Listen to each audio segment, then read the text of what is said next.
sa matarong nga maghuhukom. No, nga isa-isa sa Kristo nga kini nga paghukom, dili ni paghukom alang sa atong salina maglayo o sa gingharian.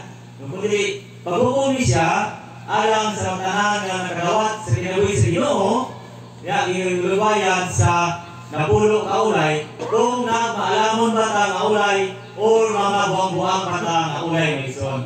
No, kung nagmaalamon ta, so sa karon nga panahon sa grasya, panahon pa sa kanang kadawasan, no?